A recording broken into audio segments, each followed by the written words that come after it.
When you were a baby, what you learned is that you need to quickly escalate your cries from 0 to 100 at breakneck speed in order to hopefully get attention and in order to hopefully secure your mother or your father's sensitive nurturing and care. But the fact is that they didn't always come. The idea of detachment seems kind of cool, but at the same time, out of reach and even risky at times. I can tell you firsthand, as someone who has anxious attachment style, true anxious attachment style, that sometimes it's impossible to detach.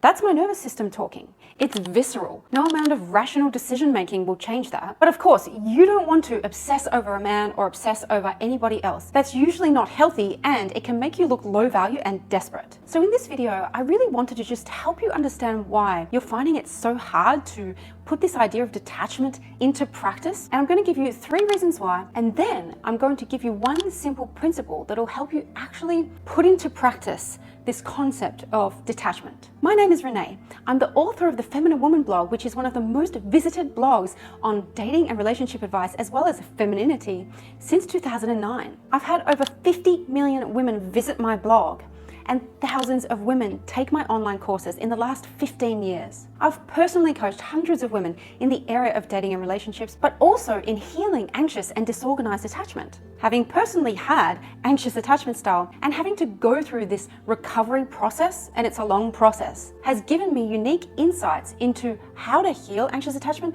but also the limitations it gives you in your life and in your relationships. And get this, the truth is far from what TikTok influencers will have you believe. Now, when I was planning this video, I had this thought that this is such a huge topic, not only detachment itself as a topic, but the concept of anxious attachment and learning detachment when you're anxious is a huge topic. So what I decided was that I didn't want to overcomplicate it for you. And what I'm going to do is make this video a part of a longer series. I feel like all the information and insights I'm going to share with you will be easier for you to digest that way. So if after watching this video, you found it helpful in any way, consider pressing the like button or even subscribing so that you don't miss the rest of the videos in this series. Let's get into it. Reason number 1 is because as an anxiously attached person, you never actually got the gift of reaching the stage of development where you're able to detach. Securely attached people can easily detach because their parents or their caregivers were hypersensitive and attuned to them, usually even before they turned 1. And through their caregiver's sensitivity to them and attunement to them, they gradually learned how to leave their mother to explore and get comfortable with the world, and then come back again to her for reassurance. And then so every time that securely attached toddler leaves his mother to explore the world, he'll periodically come back. But as he or she learns to trust his mother or father's sensitivity to her and their level of care to her, they can gradually take longer separations from their caregiver. Their parents acted as a secure base. So as a mother or father, you are the secure base for your child, from which they can learn to branch out and become more so-called independent. And they learn the art of detachment incrementally over time, thanks to their parent. So when looking at your anxious attachment style, we have to consider Mary Ainsworth's famous experiment called the strange situation. Have you read about it or heard about it? It's a fascinating experiment. So Mary Ainsworth's strange experiment observed how infants and toddlers from age 12 to 18 months responded to separations and reunions with their caregiver in a controlled setting. And what they learned about anxiously attached toddlers and children is this: when their mother left the room and the anxiously attached child was left with the stranger, the anxiously attached child experiences great distress, like crying or anxiety. And yet, when their mother returned to the room, you can see that the child kind of wants to connect and touch base with their mother again. However, that desire for intimacy is tinged with uncertainty and even anger because their mother has a history of being inconsistent in responding to their needs. This inconsistency has left the child with a constant state of anxiety and a lack of full trust in his mother. Now, have you ever found yourself being clingy in a relationship? That clinginess is exactly what these toddlers showed in this experiment. Now, if on the flip side of the coin, you had the blessing of having a mother and father who could offer you a secure attachment, then what happens is you feel full trust in your caregiver's sensitivity and attunement to you. So when she leaves the room, you express distress when you're left alone. And then when your mother returns to the room, you're comfortable. You go straight to forming that attachment with your mother again. There's no anger. There's no emotional residue, right? So what you need to remember here about reason number 1 as to why you find it so hard to detach is that that constant state of anxiety that your nervous system has learned is the only thing it's ever known. And all it knows is to maintain that level of clinginess and anxiety and lack of certainty. So your whole life is built around this constant vigilance, even when there's no need to be. In your relationships, you see all kinds of threats, even when there are none, because of this heightened level of stress in your nervous system. So what do you think happens when a toddler or even a child's nervous system is under constant stress? When they're constantly hypervigilant, do you think they feel comfortable to go out to the world and explore? And more crucially, do you think that child knows how to detach? Do you think they've ever had the privilege of detaching?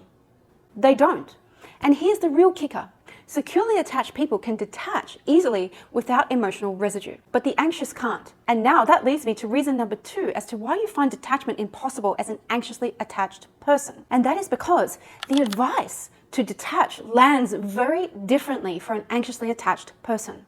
Let me explain why. So since I've been teaching this concept of attachment styles to the people on my email list and to the readers of my blog, what my husband and I have discovered is that the attachment styles are on a spectrum.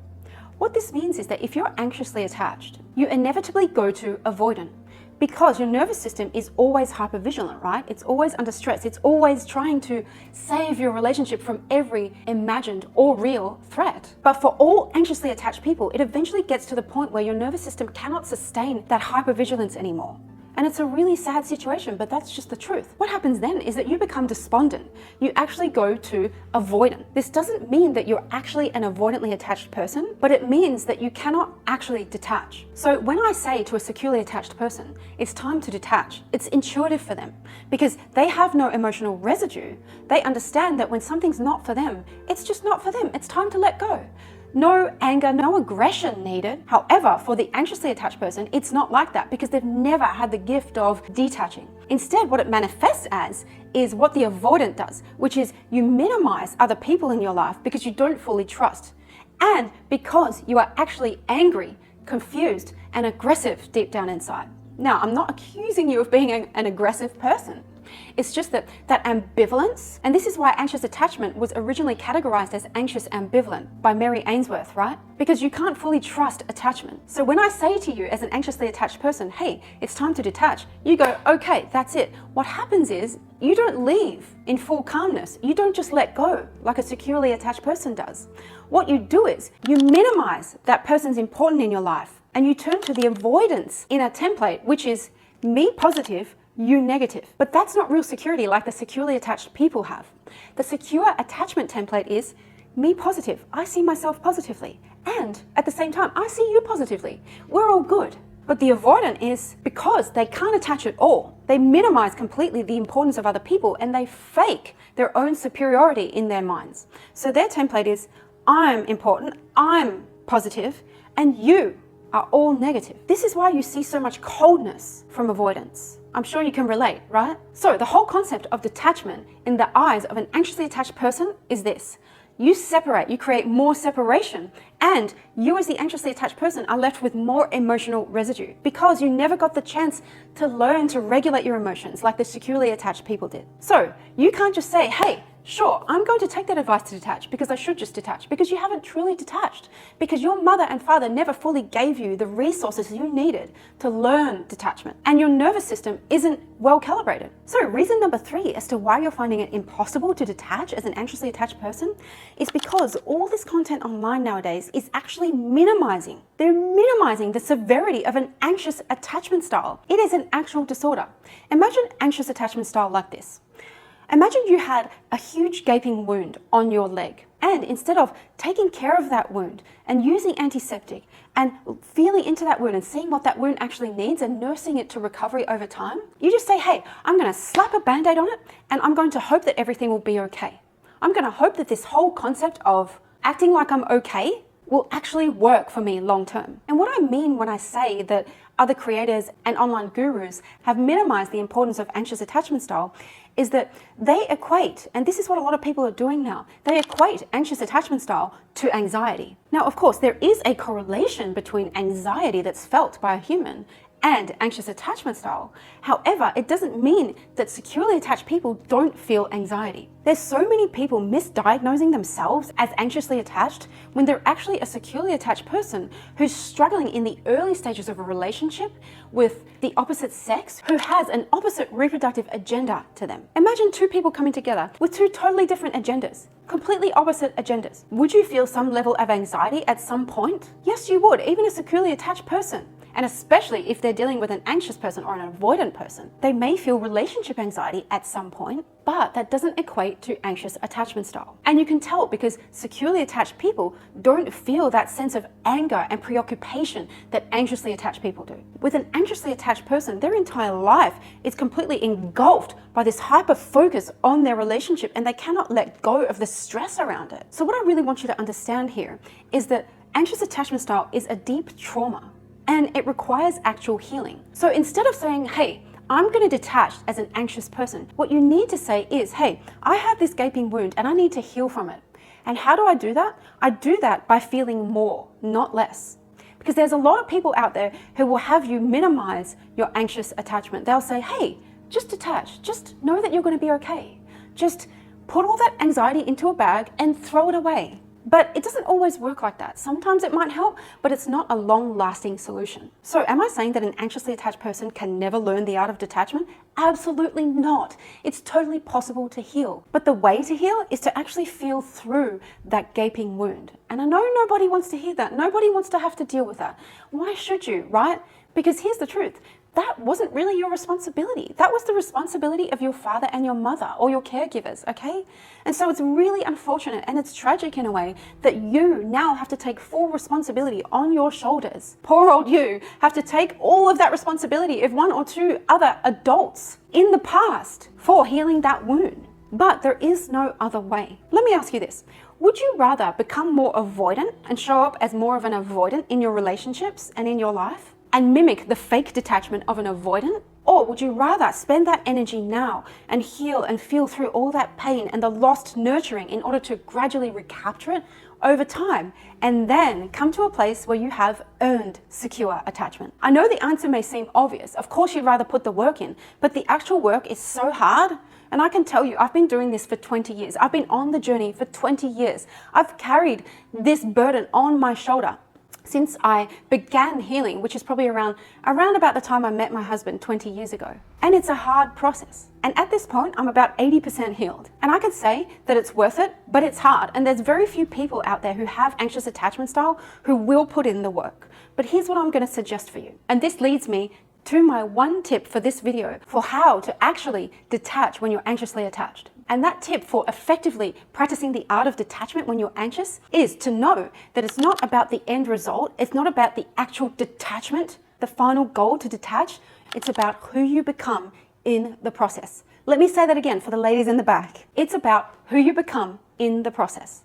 So what that means is that you need to remember that even if you can only bring your stress levels down from 100 today to 95 or from 100 to 90, that's okay. You need to learn to be patient with yourself because remember, even 90% stress levels is better than 100%. Because remember, when you were a baby, what you learned is that you need to quickly escalate your cries from 0 to 100 at breakneck speed in order to hopefully get attention and in order to hopefully secure your mother or your father's sensitive nurturing and care. But the fact is that they didn't always come. So what you had to do is to constantly rely on over expending your energy to try and get that nurturing. So if you can spend 5 or 10% less energy today by soothing yourself, then you're getting closer and closer, even 5 to 10% closer to becoming a securely attached person who can naturally detach. And remember, that detachment is going to feel and look like a sense of just letting go and being okay with it. And at first, you won't feel like that's authentic, and that's okay. It's not meant to be authentic. You may let go 5 or 10%, okay? And then half an hour later, you may go, oh my God, oh my God, oh my God, and the stress levels go up again. And that's totally okay. Be patient with yourself. You are a work in progress. It's not about the end result. It's about who you become. It's about healing that gaping wound over time and giving it the attention it truly deserves. So let me now share with you what has worked for me to self-soothe my anxious attachment style over the years. And also this has worked for multiple of my clients. It's one simple principle, and that is using anchors for secure attachment. Now, if you have a securely attached person in your life, you're lucky. You may be able to use that securely attached person to relearn to self-soothe. And I don't mean acting needy. I mean quite literally just reaching out and touching their hand. Even that simple touch that produces oxytocin in your body can help so much. It can help dramatically in bringing down your anxiety levels. And if you can't do that, if that's inappropriate, just touch their shoulder. And if you can't do that, then try to attune to that secure person's nervous system. Let that person's nervous system be the example for your anxious nervous system. And sometimes all it has to be is a friend, just a securely attached friend. Just resonate with them. Just be with that secure friend or that secure partner and let their body and their nervous system bring those stress levels down. If you don't have anyone who's secure in your life, that's okay. Here's what I recommend. Your anchor for secure attachment is going to come in the form of songs or even movie scenes that calm you down.